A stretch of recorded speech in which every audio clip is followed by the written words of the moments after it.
Hey everyone, Dev with Crime Hive, and in this true crime video, we're talking about a Santa killer who murders 9 people and even uses a flamethrower to torch the home. So how did this happen? How did this come about? We're talking about a story that takes place on Christmas Eve, December 24th, 2008. All right, so a little ways, a little bit of time ago, but it is something that cannot be forgotten. I mean, this is a true massacre, very disturbing.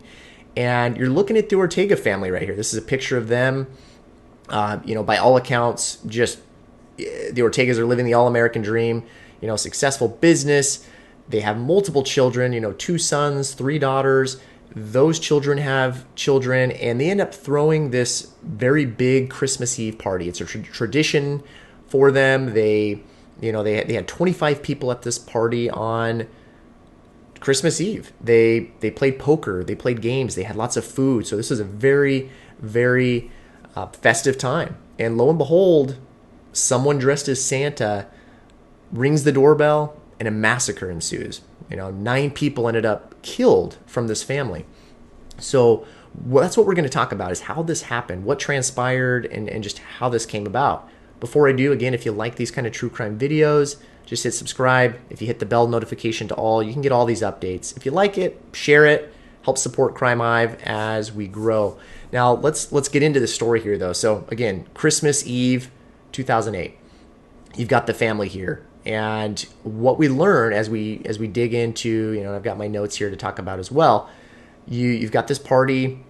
We learn that this person, which I'll talk about how police find out, he's identified as Bruce Pardo. And he's the person dressed as Santa, wearing the suit. He's got the beard, hat, and just goes on a rampage shooting. So how did this happen? Well, we start to piece it together, because during this crazy scene, which police even described as apocalyptic, I mean, it was that bad. And you had one of the daughters of the Ortega family escape out this window with her husband and her daughter. And the daughter was shot, but they were able to make it to the hospital, and they survived. And they were able to, police were able to interview them later on, and they pointed out quickly that the person responsible was Bruce. So who is Bruce? All right. Back at the scene, they're investigating arson. They're thinking, okay, there was an accelerant used. The house is just up in flames. And just to show you what we're talking about here, this is the aftermath of the house here, up in flames, and police are, wondering, how did this happen? How did this transpire? They start looking, for witnesses, and there was a witness who, a neighbor reported seeing a car leaving the cul-de-sac at about 11:45 p.m. that night. So they have a description of the vehicle. They they're starting to piece things together. They were able to go to the hospital, start interviewing some of the family members who had identified Bruce. But during the same process here, just hours later, police are receiving another phone call. And this is now on Christmas, right? Because it's just leading into the early hours of Christmas. They learn that a man named Brad Pardo had returned from his own Christmas party. All right, this is, again, 2008. He finds his brother Bruce in a pool of blood. And he's got a 9mm in his lap. He's got a second 9mm on the floor. They learn that it's suicide, right? But they're starting to quickly piece together what's happening. Because keep in mind, this takes place, if I haven't already shared already, takes place in Covina, California. So pretty small area, actually. It's east of Los Angeles, but pretty quiet community.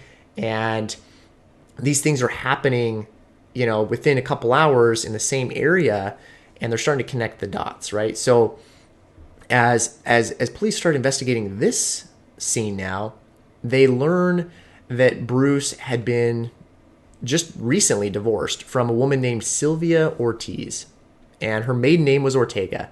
So they quickly learn that Sylvia was the ex of Bruce. And so Bruce had ended up killing Sylvia at that home. So she was one of the 9 people killed. The parents were killed. Other brothers and sisters were killed in that massacre. So 9 people altogether were killed, including Sylvia, who is the ex of Bruce. So they start really digging into Bruce and figuring out more about what had happened. And so you've got Bruce here. Let me show you. Let me show you Bruce here. And this is Bruce. There's some pictures of him, and Sylvia. So you've got Bruce right here, Bruce Pardo, and they learned that his life is really falling apart. He had been fired from his job.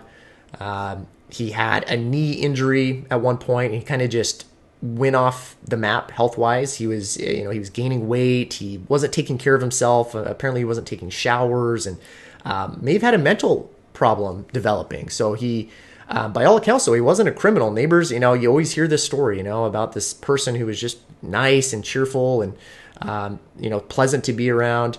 But he quickly just transpired into someone else around this time. And, of course, the domino effect in place. Then he's going through this divorce.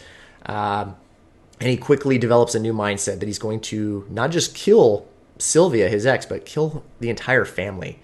And so when police are continuing to investigate, they learn from another neighbor at Bruce's home that a neighbor had reported a suspicious vehicle nearby there. So they actually they look at the vehicle, and they quickly determine that this vehicle was used in the crime based on the witness account, right? So this vehicle has a Santa suit in it, and they find thousands of rounds of ammo. And as they're looking further into it, there's an explosive booby-trapped to the Santa suit.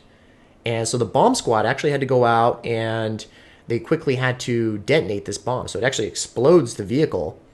And, before that happened, they were able to get some more information, though, about what Bruce may have been planning. And though it was deemed a suicide, police don't believe that he was actually looking to kill the family and then kill himself. They learned some details from the autopsy. And so as we continue to go through the autopsy, Bruce had third-degree burns on his arms and hands. So again, he's wearing this Santa suit. And here's what's really also, it's all disturbing, but here's another disturbing piece of it.